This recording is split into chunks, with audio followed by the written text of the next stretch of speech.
Frédéric?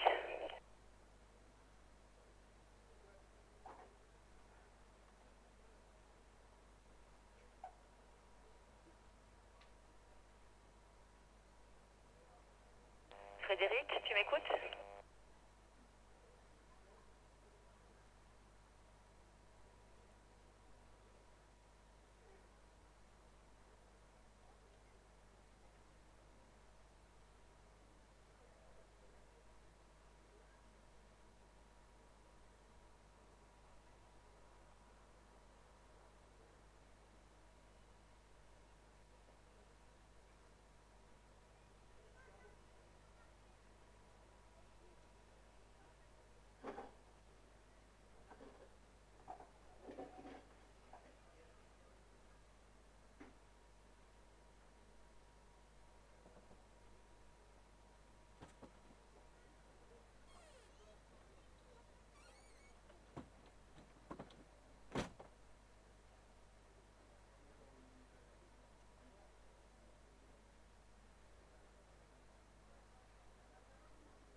Voilà, eh bien, madame, mademoiselle, monsieur, bonjour et bienvenue pour ce grand week-end de karting. Nous nous retrouvons à Salbris à l'occasion des championnats de France et du trophée de France OKN. Trois catégories vont se voir décerner les titres de champion de France. Tout d'abord, le championnat de France junior pour le cinquième et dernier volet de cette saison 2023, la 7e édition de ce championnat FFSA Academy.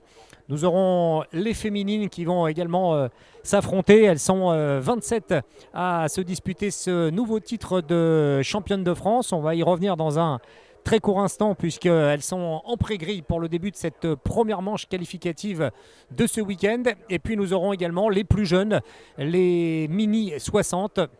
Voilà, ces pilotes âgés de 8 à 12 ans avec déjà de très très belles courses, déjà des pilotes d'expérience. Nous aurons évidemment l'occasion de décortiquer tout ça tout au long de ce week-end. On se tourne déjà vers la grille de départ. Voilà, c'est Françoise, l'infatigable commissaire dédiée au départ du parc fermé, voilà, qui est en train d'indiquer aux mécano qu'il faut évacuer la grille. Et on va tout de suite, si vous le voulez bien, faire un rapide tour d'horizon de ce qui s'est passé ce matin, puisque le premier rendez-vous de ce championnat de France féminin, c'était les qualifications, les essais qualificatifs avec Jade Gourrier, la Normande, qui a été la plus rapide. On ne va pas dire que c'est une surprise, mais c'est vrai qu'elle a quelque peu bousculer la hiérarchie. À ses côtés, nous aurons Chloé Canard, une pilote d'expérience. On la retrouve depuis très longtemps sur le circuit national. En troisième position, c'est Clarisse Jean, un peu la surprise de ses chronos n'est pas tout à fait adaptée parce que c'est vrai qu'elle connaît parfaitement cette piste. Elle y a souvent réussi de très bons parcours. Ce fut le cas en début de saison lors de l'Open Kart où elle terminait en deuxième position. À ses côtés, nous aurons Manon Rogier, donc Marion Rogier qui connaît bien évidemment ce championnat féminin. Elle en avait terminé troisième l'an passé. Ensuite, nous aurons Luna Clairet, la tenante du titre, la double tenante du titre, voilà, qui n'a pas tout à fait réalisé le parcours qu'elle souhaitait ce matin. On sait que c'est une pilote extrêmement expérimentée. Elle l'a démontré encore la semaine dernière lors du championnat X30. Elle a été un peu bousculée en finale, mais elle faisait partie des 10 meilleurs. Donc on reviendra évidemment sur le palmarès de tous ces pilotes. À côté de Luna Clairet, nous aurons Caroline Candas.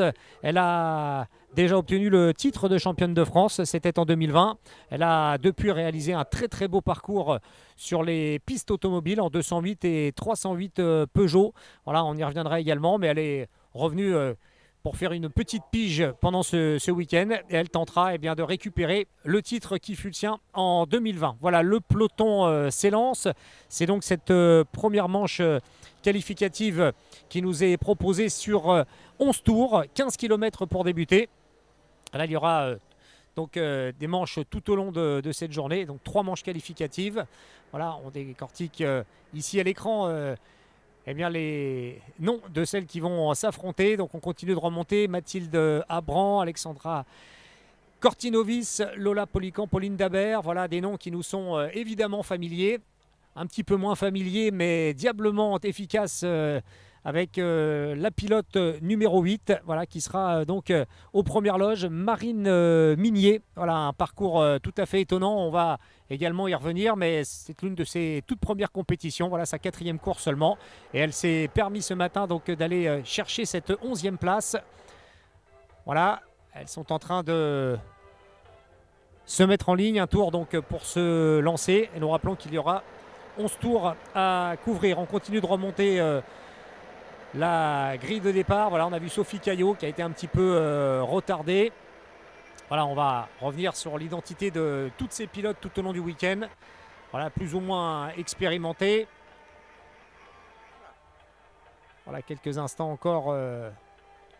Rappelons que c'est un départ lancé. Voilà, on espère que les non-initiés, ceux qui découvrent la discipline, seront nombreux avec nous sur les images de WFR Live TV. Voilà, qui nous accompagnera tout au long de ce week-end. Et la compétition va vraiment débuter dans un instant. Voilà, le passage de l'épingle numéro 9. Voilà, la ligne rouge est transmise. Plus personne ne peut reprendre sa place. Et dans un instant, les commissaires vont libérer la meute. Voilà, Laurent Soula sera le commissaire tout au long du week-end qui va libérer les concurrentes et abaisser le drapeau damier. Voilà, les feux se sont éteints. Et c'est parti. Voilà, avec Jade Gourrier qui, pour l'instant, a parfaitement maîtrisé devant Clarisse Jean, semble-t-il. Voilà, Clarisse Jean qui s'empare de la première place. Voilà, évidemment, dans les manches qualificatives, l'important est de marquer des points. Donc, il faut rester sur la piste pour s'élancer dans les phases finales. Demain, la pré-finale et la finale aux premières loges. Ce sera en tout cas l'objectif pour la plupart des concurrentes. Allez, on va nous confirmer tout cela. Mais Clarisse Jean est donc solidement installée en tête de cette épreuve. Voilà, nous le disions en début de saison, elle s'était déjà illustrée en terminant avec les garçons en deuxième position de l'Open Cart. Allez, on va retrouver donc cette première hiérarchie. Voilà, Clarisse Jean qui a une nouvelle fois réalisé le meilleur partiel 2. Les voilà qui passent. Luna Clairet a, semble-t-il, déjà fait un bond en avant. Tout cela va nous être confirmé. Voilà, Luna Clairet en deuxième position. Jade Gourrier conserve une place parmi les 3 premières. Chloé Canard est 4e. On retrouve ensuite en 5e position, voilà, l'ancienne championne de France. Voilà, voilà, Caroline Candas qui est toujours en 5e position. Et puis un petit peu plus loin, on retrouve Manon Augier, voilà, qui avait terminé 3e l'an passé de cette épreuve. Allez, on va retrouver les images de la tête de course.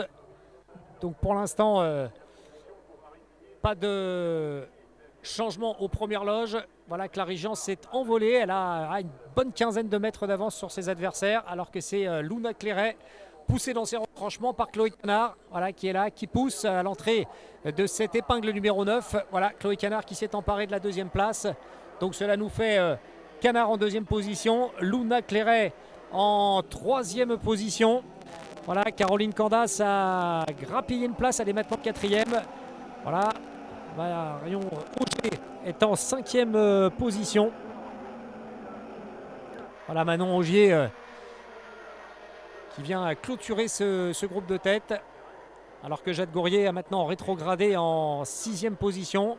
Lola Polican qui a fait une belle remontée, elle a grappillé 2 places, la voilà maintenant 7e. Et puis on suit toujours le parcours de Marine Mignet. Voilà, la régionale de l'étape véritablement. Et qui pour l'instant tient son rang. Voilà, elle est en 11e position. Allez, on retrouve la tête de course.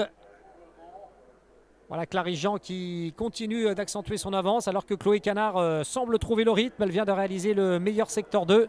Et en tout cas, elle a distancé quelque peu Luna Clairet qui conduit le groupe de contre-attaque avec Candas et Augier.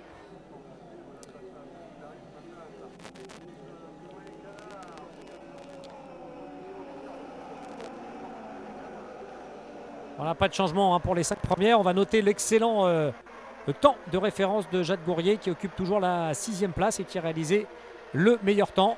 Voilà, une 199 pour la Normande. Voilà, nous le disons, Jade Gourrier qui évolue depuis de longues années maintenant dans à la fois le peloton féminin mais également dans tous les pelotons. Voilà, que ce soit chez les mini-cartes, les minimes, les cadets, les juniors, la catégorie nationale où nous l'avons vu évoluer. Et en tout cas, ce matin, elle s'est emparée de fort belle manière de cette pole position. Allez, pas de changement. Clarisse Jean toujours en première position.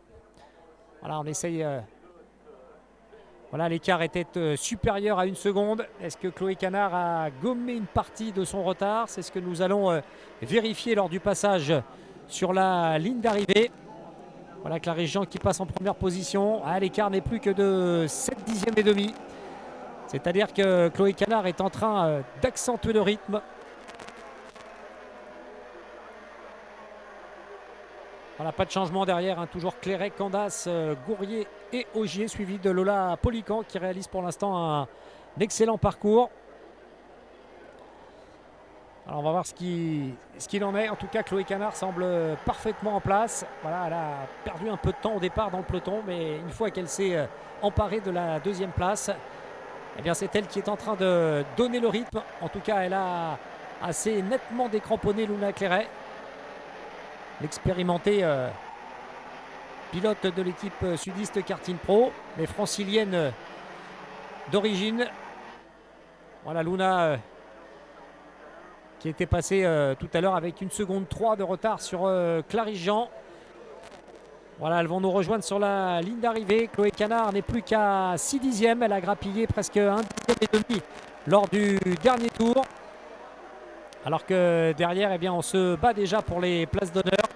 Voilà, belle bagarre entre Clairet, Candace et Gourrier.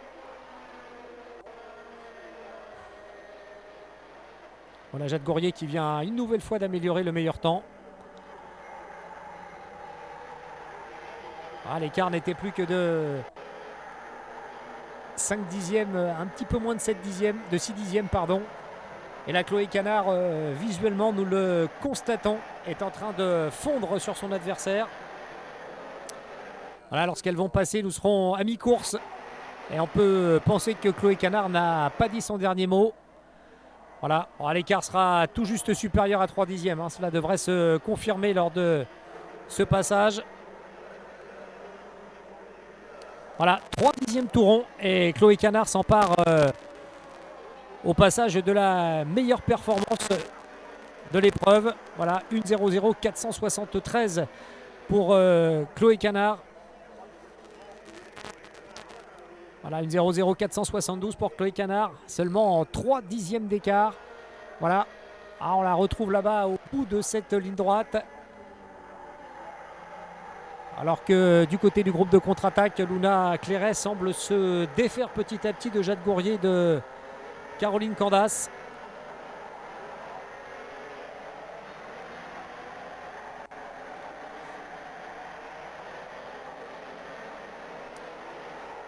Avec Clarisse Jean qui dispose toujours pour l'instant d'un avantage.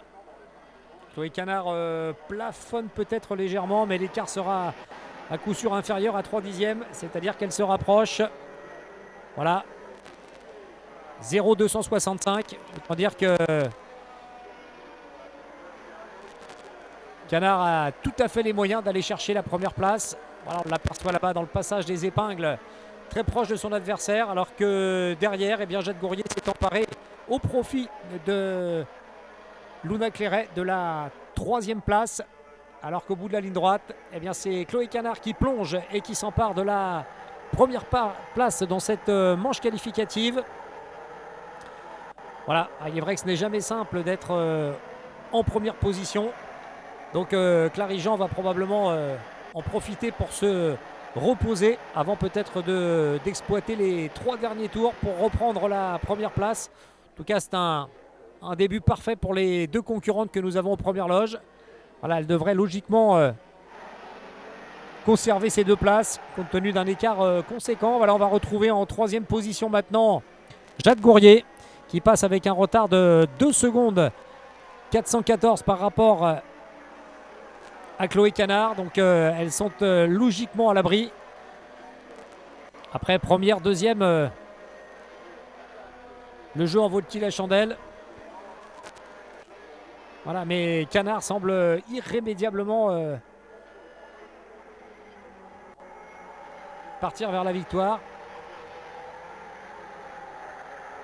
Voilà, nous rappelons que 15 km étaient proposés à cette catégorie des féminines.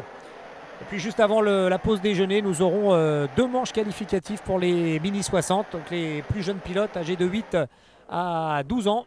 Et là, on nous promet également une belle bagarre. On va rester concentré évidemment sur ce qui se passe sur la piste, avec toujours un écart infime, mais qui pour l'instant met à l'abri Chloé Canard d'être rejointe par Clarisse Jean. Voilà, qui occupe toujours donc la 2e place. Derrière, pas de changement. Jade Gourrier, Luna Clairet, Caroline Candace, Manon Ogier, Mathilde Abran, Alexandra Cortinovis, Lola Polican et en 10e position. Donc, eh bien, celle qui est à domicile, on le disait. Voilà, on reviendra un petit peu plus loin sur le parcours tout à fait étonnant de cette pilote, Marine Minier. Voilà, qui pour l'instant rentre dans le top 10. Une formidable satisfaction pour elle. Allez, on va Retrouver là-bas à l'entrée de l'épingle numéro 9 dans un instant. Toujours la solide position de leader de Chloé Canard. Voilà. Du côté du compte tour, eh bien, on va entamer le 10e des 11 tours.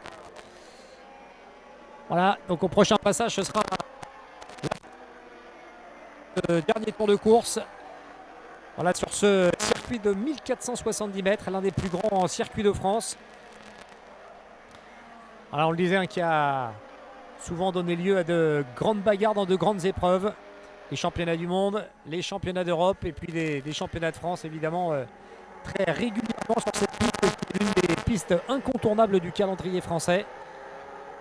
Voilà, il n'y a pas moins de 6 ou 7 épreuves importantes lors des différentes saisons. Et c'est toujours un plaisir de retrouver ce circuit à la fois exigeant, très rapide. Voilà, un circuit qu'on va qualifier de moderne. Et Chloé Canard qui est en train de foncer vers l'épingle numéro 9. Voilà, elle a jeté un petit coup d'œil en arrière. Voilà, la pilote leader de l'équipe SG Driver entame le dernier tour de course. Ah non, c'est arrivé, pardon, excusez-moi. Effectivement, Chloé Canard qui donc s'impose à l'issue de ces 11 tours. Voilà donc le classement tel que nous l'avons. Donc Chloé Canard première, deuxième Clarisse Jean à 3 dixièmes et demi.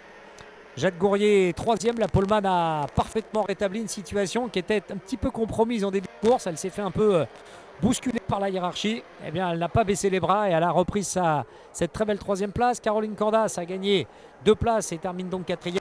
Luna Cléret reste en 5e position. Manon Augier 6e. Mathilde Abran en 7e position. Alexandra Cortinovis en 8e position. Marine Minier a grappillé encore une position, elle est 9e. Lola Polican complète le top 10. Voilà, mais l'écart est quand même conséquent avec les leaders, puisque Lola Polican termine à plus de 7 secondes. En tout cas, on a vécu une première manche disputée.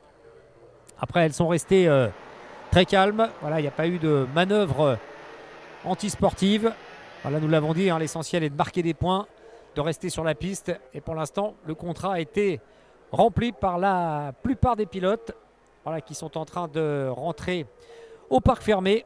Voilà, parc fermé qui accueille les féminines. Et dans un instant, eh bien, nous retrouverons du côté de la grille de départ la prochaine catégorie, le Mini 60.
Allez, nous le retrouvons après ces parfaites explications de Marc Berthaud, voilà, qui a une triple casquette ce week-end, puisqu'évidemment il est notre autre, puisque voilà, il est depuis des années propriétaire avec la famille de cette magnifique piste de Salbris.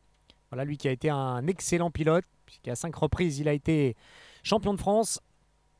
Voilà, c'est également le responsable de la FFSA Academy, et puis c'est lui qui chapeaute évidemment avec toute l'équipe de l'ASK Salbris et les équipes d'Alain Fro. Voilà, qui chapeaute tout ce week-end d'organisation. Et ce n'est pas une mince affaire, croyez-moi. Voilà, ce sont donc les Mini 60, et vous l'aurez compris, eh bien, c'est un fonctionnement un petit peu différent des épreuves auxquelles nous assistons tout le reste de l'année, puisque la fédération, sous l'impulsion de Nicolas Deschaux, son président, de Christophe Lollier, le directeur technique national, et de Marc Berthaud et de ses équipes, eh bien, on a décidé pour éviter de ne pas respecter l'équité sportive, eh bien, de confier des moteurs, des pots d'échappement, des boîtes à air fournies par le fabricant Vortex, ne pour ne pas le citer, des moteurs, et qui donc oblige les pilotes à changer de moteur à chacune des manches. Donc c'est un petit peu, non pas la loterie, puisque les moteurs sont censés être très proches les uns des autres, mais au moins sur le week-end, on est à peu près sûr, voilà, de respecter l'équité sportive. C'est vrai que cela apporte un petit peu de travail aux mécanos, mais tout cela devrait nous donner, en tout cas cela faisait bien longtemps que ce système n'avait pas été mis en place. On va donc eh bien vivre cette première édition sous ce format. Pour l'instant, au vu des chronos, des essais libres et des essais qualificatifs de ce matin, on a le sentiment pour l'instant que la hiérarchie est parfaitement respectée. Et dans un instant, eh bien, c'est Mike Ménard, le poleman, qui va s'élancer en première position. Voilà un très jeune pilote qui nous vient du comité Rhône-Alpes. Là, il entame sa troisième saison dans le peloton des minimes et des mini 60, puisque la catégorie a quelque peu évolué. On y reviendra un peu dans le week-end avec ces différents changements de catégorie. En tout cas, Mike Ménard, un pilote prometteur qu'on a vu aux avant-postes depuis le début de saison. C'est vrai que le papa est un hyper passionné de la compétition et du karting également. Voilà, Mike qui a décroché cette année la deuxième place du championnat régional du côté donc, de la Ligue Rhône-Alpes. En début de saison, il avait ici même terminé 4e de l'Open Kart avec de bien belles performances chronométriques. Et actuellement, il est en 6e position de la National Series Karting, qui est l'un des championnats majeurs de la saison, en 4 volets. Et pour l'instant, à l'issue des 2 premières courses, la première qui se déroulait ici à Salbris, la deuxième à Muret, du côté de la région de Toulouse, eh bien pour l'instant, il occupe la 6e place. À ses côtés, nous devrions retrouver Stan Fagot.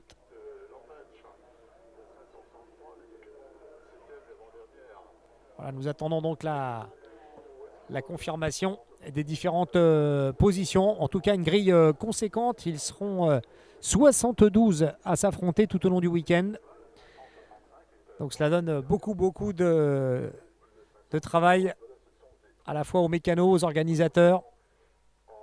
Voilà, on aperçoit au volant de son châssis CRG, cher à notre ami Ludovic Veuve.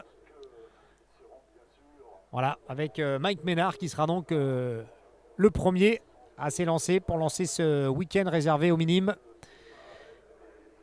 Et on va vivre également de beaux moments. Voilà, on aperçoit Stan Fagot pour le compte de l'équipe PB Kart. On salue d'ailleurs au passage l'ami Bertrand Péchon. Voilà, l'une des notabilités de cette discipline du kart, voilà, qui a vu passer entre ses mains bon nombre d'excellents pilotes. Et avec Stan Fagot, eh bien, il, pour l'instant, se positionne dans de très bonnes conditions. Voilà Stan qu'on a retrouvé ces dernières saisons également aux avant-postes. On l'a moins vu cette année, il a participé à pas mal d'épreuves du côté international. Il est parti s'aguerrir évidemment au niveau supérieur. Voilà, ce qui ne l'empêche pas évidemment de rester fidèle aux épreuves fédérales. Lui qui avait terminé deuxième du championnat de France en 2021. L'an passé, il terminait sixième. Il avait terminé également sixième de la Coupe de France. Et l'an passé, il avait remporté la National Series Karting avec une régularité tout à fait étonnante. Des places de deuxième, de premier, de troisième. Il n'a quitté aucun des 4 podiums de ce championnat. Et nous le disions, cette année, il a été un peu absent de la scène nationale. Mais il n'a évidemment pas laissé passer l'occasion d'aller décrocher un titre de champion de France. C'est pour ça qu'il est là ce week-end. On imagine qu'il va tout faire pour s'emparer de ce titre. Allez, la ligne suivante, elle sera donc voilà, c'est parti. Françoise libère les concurrents. Voilà, a priori tout le monde démarre. Oh, oh, oh. Voilà, il y a un petit accrochage. Voilà, Matteo Rival et Lucas Doyon seront en deuxième position. Voilà, il y a un petit accrochage là. Voilà, ça y est, tout est rentré dans l'ordre. Voilà, il m'a semblé reconnaître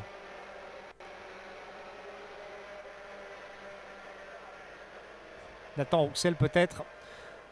Voilà, vous voyez défiler les différentes positions obtenues à l'issue des effets qualificatifs. Donc 4 groupes ont été constitués.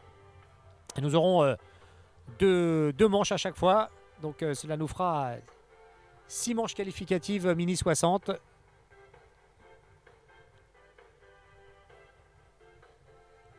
Voilà, allez, on va tenter de reprendre sa position. Voilà, une ligne rouge est installée à environ 200 mètres de la ligne de départ. Et au moment où les pilotes se présentent sur cette ligne rouge, il n'est plus possible de reprendre sa place. Alors c'est vrai que cette catégorie, c'est toujours impressionnant. Nous sommes toujours admiratifs de la dextérité de ces jeunes pilotes. Parce que c'est vrai que certains n'en sont qu'à leur première année de compétition. Et malgré tout, grâce à la formation des écoles françaises de karting, grâce aux nombreux éducateurs de cette discipline, eh bien, très vite les pilotes atteignent un niveau tout à fait surprenant. C'est vrai que dans des conditions parfois humides, ces pilotes évoluent avec des pneus slicks qui ramènent à peu près à vous faire rouler avec une voiture sur de la neige. Et bien, malgré tout, la plupart des pilotes restent en piste. C'est vrai qu'on est toujours étonné de la maturité de ces jeunes pilotes. Vous allez en voir un aperçu dans un instant. Voilà, terminer la ligne rouge. Et dans un instant, nous allons donc retrouver cette meute. Voilà, Ménard et Fagot qui sont en train de s'observer. Allez, pas d'accélération avant les 25 mètres. Voilà, c'est parti. Allez, on va voir si... Ouais, Ménard a pris un excellent départ. Fagot a été un peu retardé. Voilà, peut-être a-t-il accéléré un peu plus tard que son adversaire.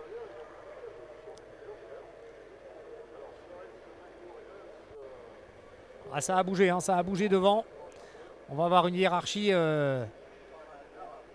probablement bousculée, puisque Mike Ménard a, semble-t-il, rétrogradé en deuxième position. Voilà, et c'est voilà, un peloton donc conduit. Rappelons que dans ce groupe, il y avait Rivals, Doyon, Polican, Robillo Lagache, Arthur Benoît, Lucas Bonhomme, Mani Nuvolini, le tenant du titre. Du très très beau monde dans cette première manche qualificative. Allez, Mike Ménard a repris sa place de leader. On va les retrouver dans un instant, ces pilotes. Ils vont nous rejoindre sur la ligne avec donc une hiérarchie qui s'installe. En tout cas, Ménard a repris la première position. Allez, deuxième position pour Théo Polican.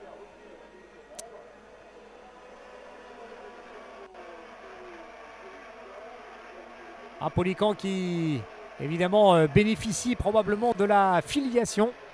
Voilà, puisque son papa, Jérôme, a été un excellent pilote. Ah, il a participé à 10 reprises aux 24 heures du Mans. Il en avait terminé 4e. Et puis, c'est un solide manager d'équipe. Voilà, donc Théo est entre de très bonnes mains. Voilà, on a salué tout à l'heure l'ami Ludovic Betts, voilà, qui accompagne ce pilote. En tout cas, ça bouge beaucoup devant, vous le constatez, avec voilà, Théo Polican qui a repris la première position.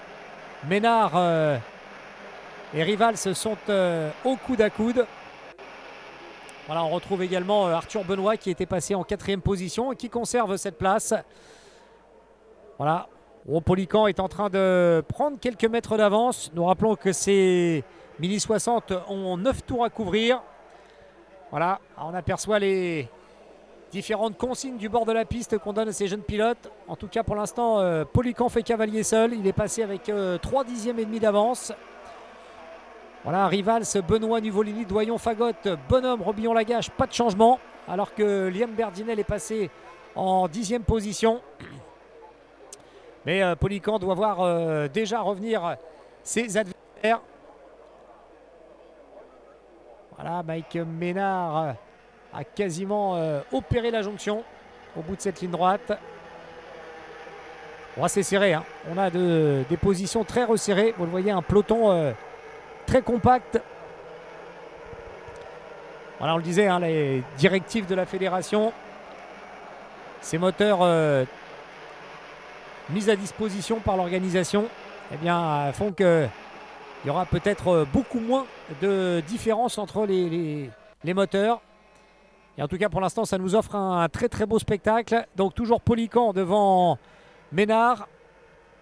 Voilà, Mike Ménard, le poleman, toujours en 2e position. Voilà, Théo Polican qui a terminé récemment en 2e position de la National Series Karting. C'était du côté de Muret. Voilà, il a fait quelques épreuves au niveau international depuis le début de saison. Et ce pilote qui est en train de s'aguerrir.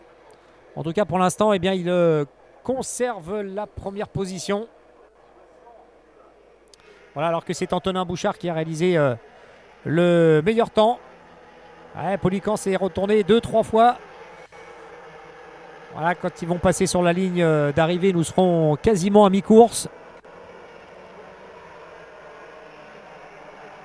Voilà, Théo Polican qui a décroché le titre de vice-champion d'Occitanie. Voilà, ce qui lui a permis évidemment d'être qualifié pour ces championnats de France. Donc Mike Ménard s'est emparé de la première place. Voilà, il a repris son bien. Celui qui avait fait de lui le plus rapide tout à l'heure lors des essais qualificatifs. Allez, on s'engage dans le 4e des 9 tours. Voilà, on va noter une belle remontée aux avant-postes de Stan Fagot qui est maintenant en 5e. Voilà, Lucas Bonhomme qui est l'un des prétendants au titre est là, juste derrière. Et on retrouve toujours notre trio de tête. Pas de changement.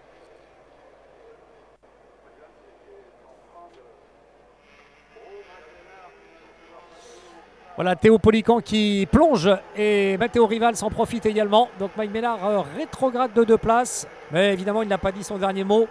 Cette manche est extrêmement disputée. Voilà, Rivals va peut-être tenter de faire de l'extérieur. Va-t-il recroiser? Voilà, ces trois-là vont nous offrir un bien beau spectacle, hein. Ça risque d'être très serré.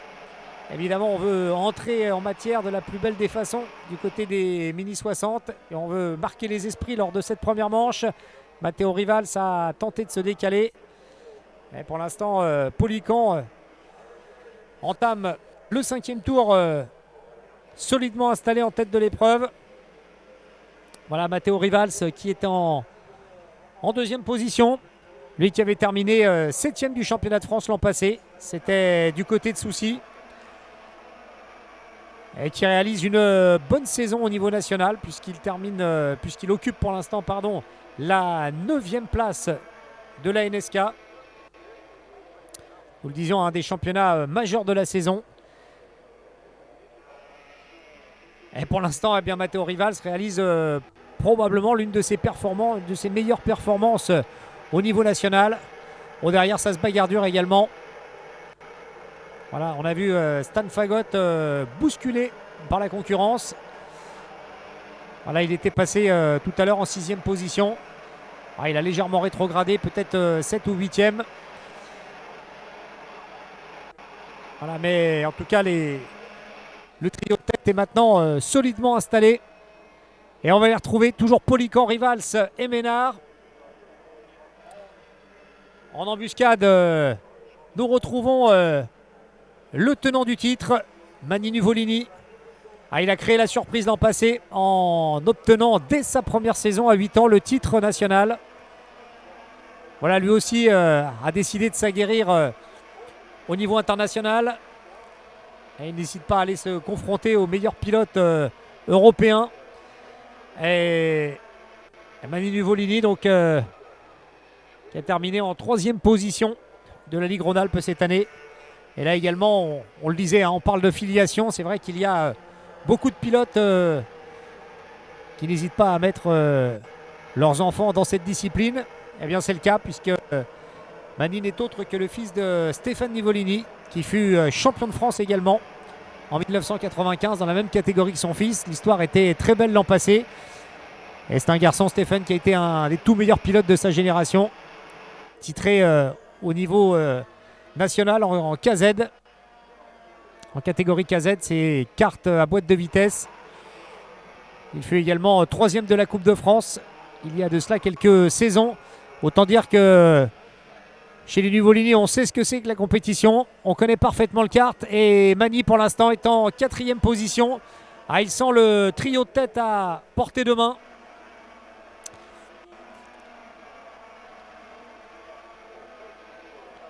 Voilà, on va retrouver derrière Lenny Robillot-Lagache, Stan Fagot, Lucas Bonhomme. Voilà ceux qui sont lancés à la poursuite des groupes de tête. En tout cas, devant, pas de changement. C'est toujours Polican qui est en première position. Rivals est passé très proche de son adversaire. Il y avait moins d'un dixième lorsqu'ils sont passés sur la ligne. En ce qui concerne Mike Ménard, il était à 2 dixièmes. Autant dire qu'ils sont pare-choc contre pare-choc. En tout cas, Ménard et Rivals se sont disputés la 2e place. Et Polican en a profité. Nous allons regarder du côté du contour.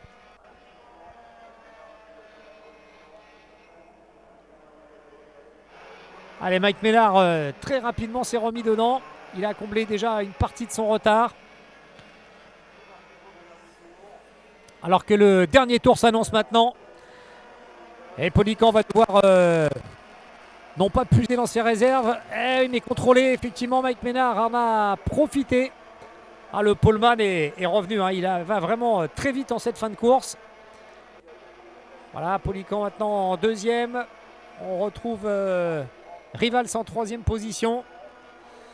Et Polican va tenter l'extérieur. Eh bien, c'est bien fait puisque Ménard a peut-être commis l'erreur de fermer un peu trop. Voilà, malgré tout, il reste aux avant-postes, alors que Nuvolini en a profité pour gommer une partie de son retard. Il était passé tout à l'heure avec 7 dixièmes de retard sur Rivals qui occupait la 3e place. Les 4 pilotes sont réunis maintenant. Allez, ils vont passer le pif-paf légendaire du circuit de Salbris pour foncer vers l'épingle numéro 9. Oh là là, Ménard a fait une superbe manœuvre pour récupérer la 2e place. Voilà la première manche qualificative qui se termine avec donc la victoire de Théo Polican. 2e position pour Mike Ménard. Mani Nuvolini en 3e position. Matteo Rivals termine donc en 4e position. Alors que derrière suivent Doyon, auteur du meilleur temps en course. Robillot-Lagache, Stan Fagot, Lucas Bonhomme, Jasper Soupiron. Voilà ceux qui ont terminé aux 9 premières places. Et pour compléter ce podium, c'est Jean Poujol qui vient compléter le top 10. Voilà le tour de décélération. Théo Polican, évidemment, on l'imagine extrêmement satisfait de cette première manche. Ça n'a pas été simple, parce qu'il y a eu une belle bagarre avec le retour de Mani Nuvolini. Tardif mais précis en tout cas. Et lorsque le champion de France 2 s'est trouvé en situation de récupérer une place sur le podium provisoire. Eh bien, il n'a pas hésité un instant. Et il a parfaitement maîtrisé. Voilà Théo Polican qui rentre dans le parc fermé. Et tout cela nous annonce déjà une prochaine épreuve. Ce sera le groupe C contre le groupe D. Toujours pour la même catégorie, le Mini 60. Il y aura 9 tours à parcourir.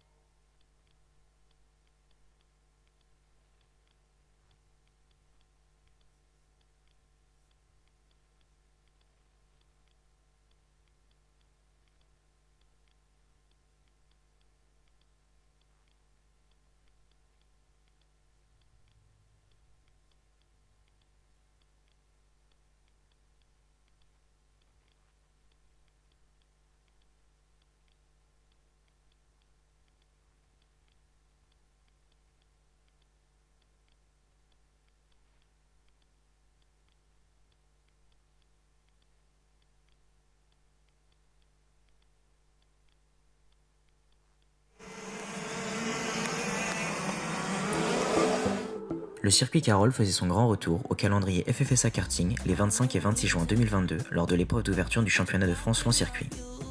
Près de 80 pilotes étaient prêts à s'affronter à coups d'aspiration dans ce temple de la vitesse.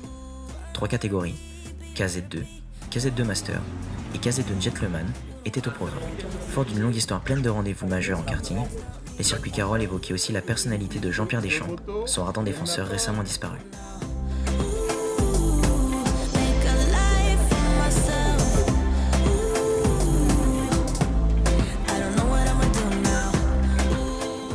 Les essais chronométrés débutaient samedi matin sous un temps maussade. Nicolas Picaud décrochait la pole position KZ2 devant Adrien Renaudin et Paolo Besancenais. Pierre Bourgeois et Nelson Bondier complétaient le top 5. Hubert Petit pointait 6e. En KZ2 Master, catégorie la plus nombreuse, Pierre Kripsiak occupait tout de suite la tête des chronos et signait la pole position, talonné par Paul David et David L'Église. Yannick Savard terminait 4e à 1 dixième et Alexandre Vincendé 5e.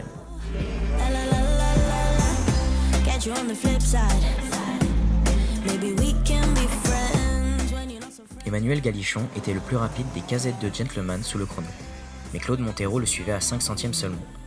Plus loin, Benoît Portman devançait Emmanuel Ducrot pour la 3e place et Alain Serra se classait 5e.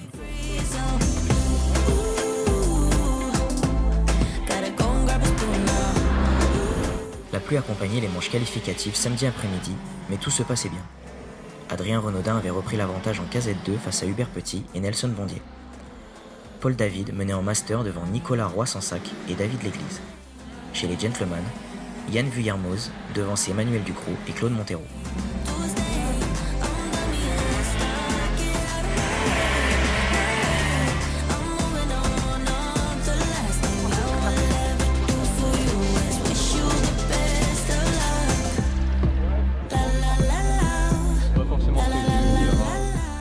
Vainqueur de la pré-finale KZ2, Hubert Petit menait au début de finale.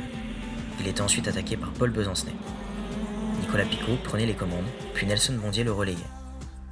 Picaud réussissait un joli coup dans la dernière épingle pour s'imposer face à Besancenais. Adrien Renaudin atteignait la 3e place après une remontée de 17 places.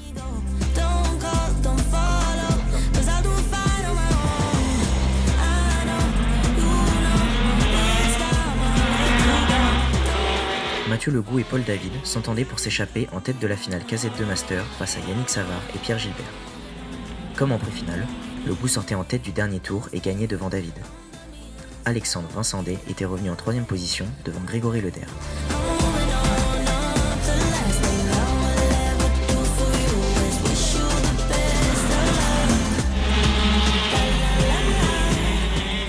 Déjà victorieux en pré-finale, Claude Montero usait encore de malice pour s'imposer dans la finale KZ2 Gentleman. Emmanuel Ducrot et Benoît Portman ont pourtant tout tenté pour le contrer, mais en vain. Montero s'imposait nettement sur son circuit fétiche 4 dixièmes devant Jérôme Lardonnais, talonné par Portman et Ducrot.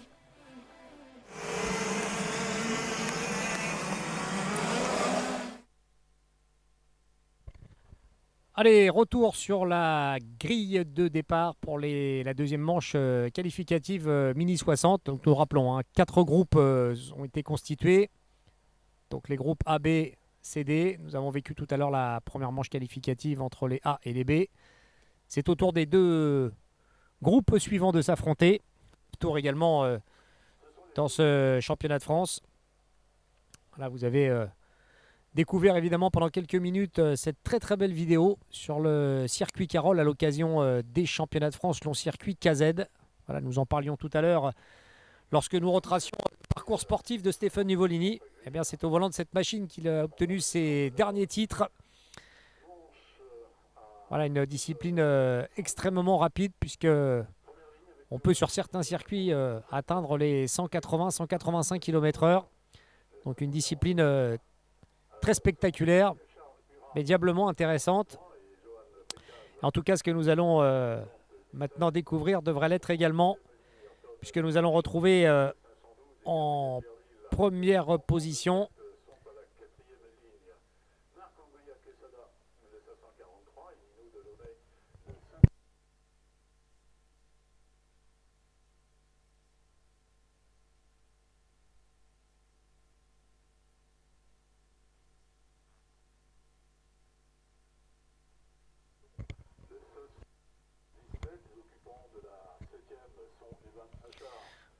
voilà, l'arrivée tardive de celui qui va s'élancer en première position de cette manche qualificative, Théo Battisti. Oh, un garçon solide, doué d'une très très grande maturité. Voilà, c'est un garçon que l'on suit maintenant depuis 3 saisons. Un garçon qui construit extrêmement bien ses courses. C'est ce qui lui permet souvent d'aller décrocher la victoire en finale. À ses côtés, nous aurons Karsten Soer, le champion régional de la Ligue Île-de-France. En deuxième ligne, Charles Ural, aux côtés de Johan Pricaz. Ensuite, nous aurons en troisième ligne, elle sera composée de Ayrton Lamarche et de Gabriel Jardil. La quatrième ligne sera composée de Marc-Andrea Quesada, le rapide pilote francilien. À ses côtés, nous aurons l'ancien double champion de France d'endurance Nino Delaunay. La cinquième ligne, elle sera constituée de Maël Girardet et de Kylian Apio. La sixième ligne, décidément Gabin Miquet et Auguste Foulon. La septième ligne, elle sera composée d'Evan Achard et de Pierre Hersan. La huitième ligne, nous retrouverons Oyan Vattier et Lucas Cottard. La neuvième ligne avec Lisandro Caraballo et Mathis Brageau. La dixième ligne, elle sera composée de Tom Muller et de Yanis Courage. Voilà, Yanis Courage, un nom qui nous est familier dans le sport auto, puisque Yves, son papa, a été un fantastique constructeur. Voilà, avec 10 participations aux 24 heures du Mans, avec en 1987 un podium, avec une voiture, on va dire, presque artisanale de sa construction personnelle. Voilà, une voiture que l'on retrouvait très souvent baptisée du numéro 13. Et en 1987, eh bien, cela a été l'apogée de cette aventure fantastique, avec une troisième place, avec Hervé Rogoux, le Belge, et Pierre-Henri Raffanel. Voilà, ils étaient montés tous les trois sur la troisième marche du podium. Eh bien, Yanis a décidé d'embraser également une carrière de pilote. Évidemment, les conseils avisés d'Yves vont probablement lui permettre de faire une progression constante dans cette discipline. Et on aperçoit là-bas les commissaires qui vérifient la bonne conformité, la bonne position de tous les pilotes qui vont s'élancer. Ils seront 36 à tenter d'aller chercher un résultat probant. Voilà, nous le rappelons, donc 3 manches qualificatives pour tous les pilotes, à l'issue desquelles un nombre de points sera attribué, résultat respectif de chacune de ces manches, ce qui constituera la grille de départ de la pré-finale demain matin, et puis demain après-midi, eh bien la finale. Et leurs positions seront constituées par le résultat obtenu en pré-finale. Autant dire qu'il ne faut pas commettre d'erreur demain matin pour avoir une chance de s'élancer parmi les tout premiers. Et pour pouvoir s'élancer parmi les premiers, eh bien, il faut réussir ces manches qualificatives. Autant dire qu'il faut être solide tout au long du week-end. Pour l'instant, Polican, Ménard et Nuvolini ont été les plus rapides dans la première manche. On va voir ce qu'il en est pour les suivants. Alors du côté des mécaniciens qui accompagnent ces jeunes pilotes, on peut le constater, soit ce sont des mécaniciens confirmés, et souvent dans ces catégories mini 60, dans les catégories de jeunes, bien, une bonne partie des mécaniciens sont les papas. C'est vrai que c'est un moyen de passer des moments en famille. Alors parfois il y a quelques tensions puisque la compétition prend très souvent le dessus. Mais bon, lorsque l'on parle avec des couples expérimentés, avec une dizaine d'années de karting, on est retombé un petit peu en pression. Et évidemment, dans ces familles, on se construit des souvenirs fantastiques, avec plus ou moins de réussite évidemment sportive, mais en tous les cas, on apprécie toujours ces complicités que l'on peut très souvent remarquer lorsque l'on est aux abords du paddock et du parc fermé. Voilà, les mécaniciens justement ont été invités à quitter la grille de départ. Voilà, on aperçoit Maël Girardet qui a légèrement avancé son kart. Tout cela nous dit qu'il est extrêmement déterminé. Voilà, les Girardet également une grande famille du karting. Le papa Jean-Pierre a été un excellent pilote. Il a été champion de France. Le grand frère Aloïs a été champion de France cadet l'an passé. Il fait les beaux jours de la catégorie nationale depuis le début de cette saison 2023. Et le petit dernier, eh bien Maël essaye de tirer son épingle du jeu. Voilà, c'est ces deux frères qui sont nés quasiment sur la piste du côté de Seb Fontaine, qui a d'ailleurs accueilli la semaine dernière le premier grand rendez-vous fédéral de la catégorie X30. Allez, c'est parti. Un tour de chauffe et 9 tours de circuit. Voilà, le pauvre Lula Canouti d'Echitel a été contraint de s'élancer en dernière position. Voilà, un problème technique au moment du départ des essais qualificatifs. Et malheureusement, eh bien, il va s'élancer à 3 reprises en 36e et dernière position, ce qui n'est jamais une position très confortable. On suivra tout cela évidemment avec intérêt. Voilà, on a lancé un tour de chauffe. Voilà, on ralentit déjà pour repositionner ce peloton.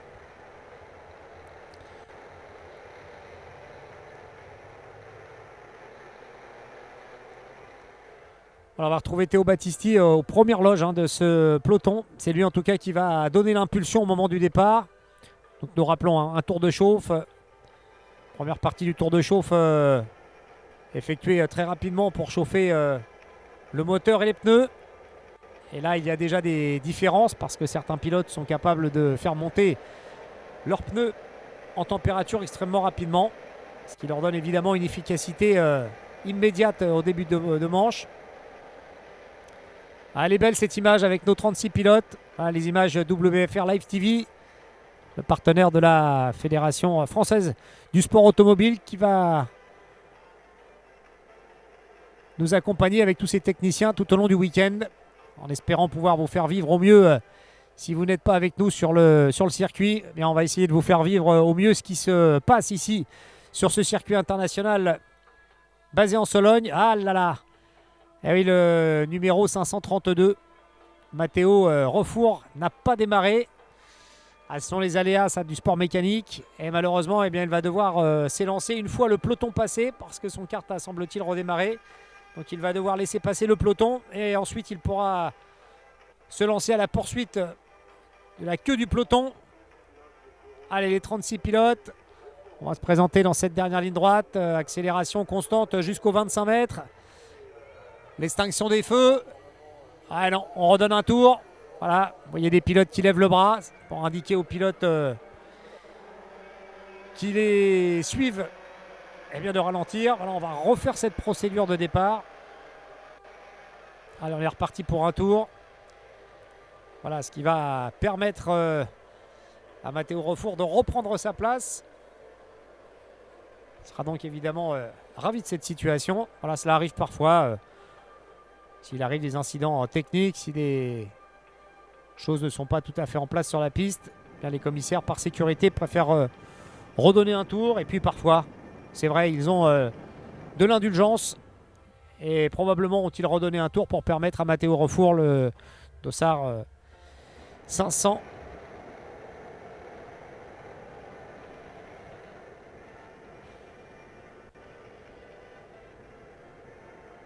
voilà, on avait vu également Julien Ménil qui avait été également victime de cette procédure de départ.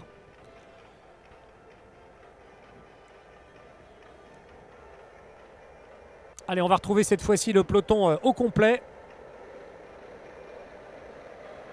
Voilà, vous nous excuserez évidemment de quelques petites erreurs parfois de prononciation, de numéros. Ah, il faut prendre ses marques avec ce peloton. Nous rappelons qu'il y a 72 pilotes, donc compliqué en début de week-end d'identifier tous les pilotes. Voilà, Julien Ménil a, semble-t-il, eu la possibilité de raccrocher le peloton. S'élancera tout de même de la dernière position, mais dans le même rythme que le peloton, ce qui lui permettra probablement de grappiller quelques places au moment du départ. Allez, cette fois-ci, Laurent Soula va probablement libérer les pilotes.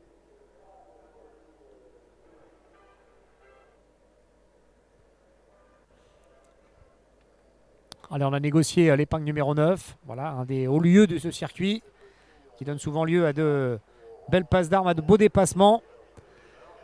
Juste positionné face à la tour de contrôle. Voilà, on salue d'ailleurs Jean-Pierre Blais, qui est le speaker de la piste ce week-end et qui, pour le public présent ici à Salbris, vous fait vibrer. Allez, Battisti qui conduit le peloton. Est-ce qu'il va réussir le même départ que Mike Ménard? On a résisté à l'extérieur et Carsten Sauer, le champion Île-de-France. Non, c'est pas. Si, je crois qu'il s'est emparé de la première place.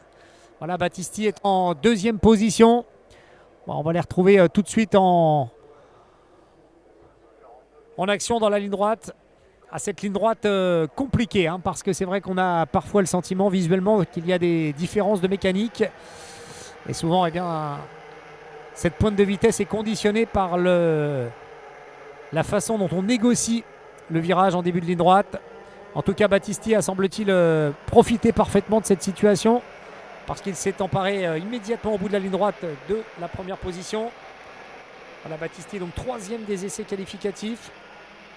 Voilà un garçon, nous le disions, qui dispose quasiment du plus beau palmarès de ce peloton, à l'exception du titre de champion de France qui lui avait, on va dire, un peu échappé par un coup du sort l'an passé. Et cette année, il a bien l'intention d'aller récupérer une couronne qui lui semblait en tout cas dédiée l'an passé. Allez, le premier tour ici. Donc Battisti, Charles Ural, Pricaz, Sauer, Gerdil, Quesada. Voilà, Marc-Andrea Quesada, un pilote extrêmement rapide. Voilà, qui a grappillé une place. On a vu également parmi ceux qui se sont illustrés dans ce premier tour, Tilian Apio qui a grappillé 3 places. Le voilà maintenant 7e. Voilà, Nino Delaunay a perdu 2 places. Il occupe maintenant la 10e position. Voilà, parmi les belles remontées, on a retrouvé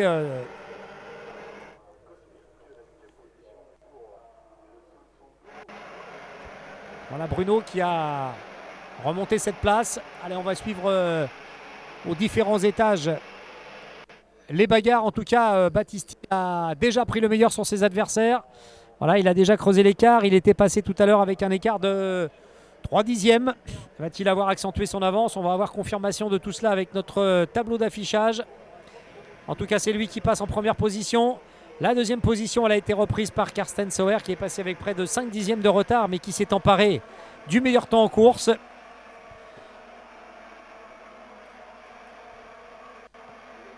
Voilà, une 10.851 pour Carsten Sauer qui avait glissé tout à l'heure et qui a profité de ce deuxième tour pour se replacer. Charles Ural est en 3e position, Gerdil est en 4e position. Voilà, il a grappillé 2 places. Pricaz, Marc-Andrea Quesada, occupe toujours la 6e position. Et puis Nino Delaunay qui a profité de ce deuxième tour pour reprendre 2 places. Le voilà maintenant 8e. Lui qui est un hyper spécialiste de la piste. Ne fut-il pas vainqueur de manche du championnat de France d'endurance ici en 2020. Lui qui a connu à 2 reprises la fierté de s'emparer de ce titre. Allez, Nino maintenant qui va tenter de garder contact avec le groupe de tête. Alors Battisti était passé tout à l'heure avec près de 5 dixièmes d'avance sur son poursuivant direct. L'écart se sera réduit, c'est évident, cela va nous être confirmé. Voilà, Sauer toujours deuxième. Ouais, pratiquement 1 dixième de grappillé pour Sauer. Gerdil et Ural continuent d'accentuer leurs efforts. Ils sont toujours 3e et 4e. Alors que Gabriel Gerdil a profité pour réussir le meilleur temps en course. 1:10 594. On voit les temps qui sont en train d'évoluer. Voilà, Gabriel Gerdil, un garçon qui connaît évidemment très bien cette piste. Il a remporté cette année le championnat de la Ligue Centre. Évidemment, Salbris fait partie des événements majeurs de la saison. En début de saison, il avait gagné l'Open Kart pour le premier rendez-vous sportif de cette saison au mois de février. Et pour l'instant, il occupe la 10e place du classement provisoire de la NSK. Autant dire que le garçon est en forme. Voilà, il est juste devant son coéquipier du team PB. Voilà, ces deux-là sont en 3e et 4e position. Battisti, Kartenstauer, Gerdil, Ural.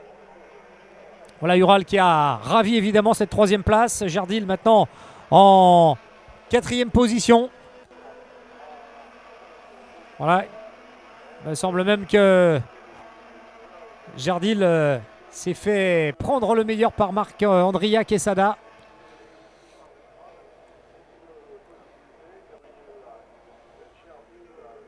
Allez, on retrouve au bout de cette ligne droite Théo Battisti. Alors, on l'a dit, un garçon qui a la tête froide, qui sait parfaitement conduire ses courses, qui sait construire son week-end. Voilà, on l'a souvent vu dans des situations, on va dire qu'il n'était pas très favorable. Eh bien, il sait attendre son heure, il sait faire refroidir sa machine quand il le faut. Et pour l'instant, eh bien, il ne se pose pas trop de questions. L'écart varie entre 3 et 5 dixièmes. Et pour l'instant, personne n'est vraiment en mesure de l'attaquer. Pas même son poursuivant direct, Karsten Sauer.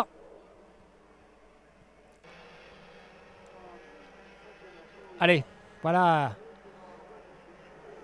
la fin du 5e tour. 9 tours étaient proposés. Et pour l'instant, on retrouve toujours ce peloton de 7 pilotes. Avant de retrouver un écart conséquent. Allez, pas de changement. Cela s'est confirmé évidemment pour Marc-Andrea Quesada qui a ravi la 4e place au profit de Gabriel Gerdil, voilà, qui a dû glisser en 5e position. Et on a l'impression donc que le trio de tête est en train de se détacher. Voilà, Battisti, Sauer et Ural sont en train de prendre quelques mètres d'avance.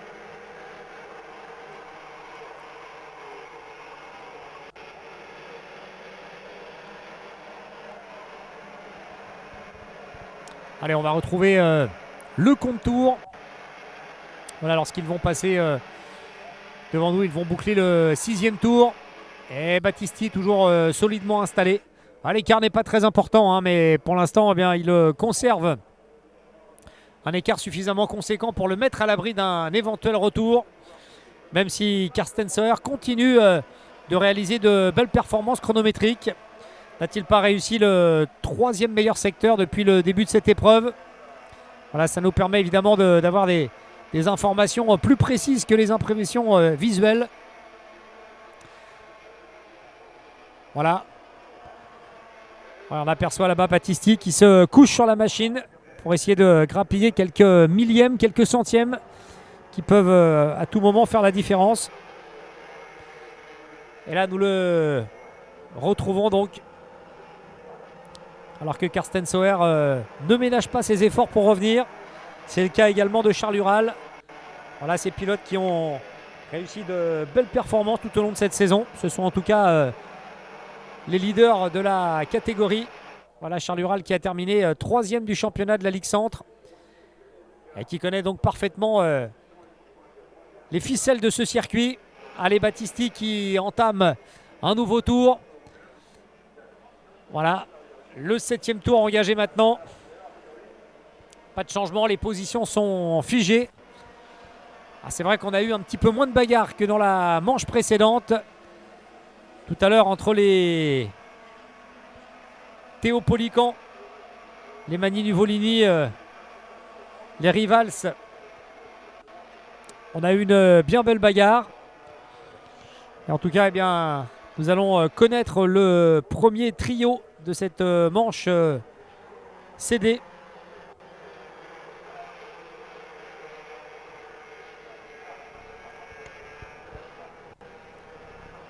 Allez, on continue de suivre l'évolution de ce peloton. Allez, on va retrouver évidemment dans un instant l'annonce logiquement du dernier tour de course. Voilà, 9 tours, c'est long tout de même. Ils n'ont que 8 ans. Cela demande de la concentration, de la dextérité évidemment et de la constance. Il faut rester régulier pour conserver sa place, ne pas commettre d'erreurs. Voilà le dernier tour qui s'annonce, 1470 mètres pour Théo Battisti, qui sent la victoire à portée et qui va entrer dans cette compétition de la plus belle des manières. Certes, il n'aura pas réussi la pole position, mais en tout cas dans cette première manche qualificative, eh bien, il tient parfaitement son rang de grand favori. Ils sont plusieurs évidemment à avoir ce statut, mais Battisti a peut-être, au regard de sa saison, une petite longueur d'avance sur les autres. Mais cela reste évidemment une course de cartes. Cela reste du sport, de la compétition et tout peut arriver. En plus de la partie sportive, il faut rajouter la partie mécanique. Et elle est souvent injuste. En tout cas, Battisti est dans le haut du circuit. Il a jeté un petit coup d'œil furtif à son adversaire. Il a constaté d'une bonne quinzaine de mètres d'avance. Il sait qu'il ne sera pas rejoint maintenant. Il va probablement vérifier tout cela. Non, même pas. Il sait qu'il est à l'abri. En deuxième position, nous allons retrouver Carsten Sauer et Charles Ural. Alors que Gabriel Jardil a repris le meilleur sur Marc-Andrea Quesada et devrait donc s'octroyer la 4e place. Voilà, Marc-Andrea Quesada donc 5e, Johan Pricaz 6e. Ensuite, nous retrouvons Apio qui termine en 7e position, Gabin Miquet 8e, Ayrton Foulon 9e et Tom Muller 10e de cette épreuve. Voilà qui vient clôturer cette première matinée des championnats de France. Donc tout de suite après la pause déjeuner, eh bien, nous enchaînerons derrière la victoire de Théo Battisti avec les autres catégories. Puisque les mini 60 en ont terminé, nous aurons la première manche qualificative de la catégorie Junior FFSA Academy. Et puis ensuite, nous repartirons avec le mini 60, les féminines. Et puis enfin, à 15h40, la première manche au KN. Voilà le trophée de France de cette nouvelle motorisation. On aura l'occasion d'en reparler. En tout cas, les choses semblent bien lancées. Les conditions climatiques sont parfaites. Nous allons, madame, monsieur, vous souhaiter un très très bon appétit. Et nous nous retrouvons aux alentours de 14h pour le début de la première manche qualificative de la catégorie junior.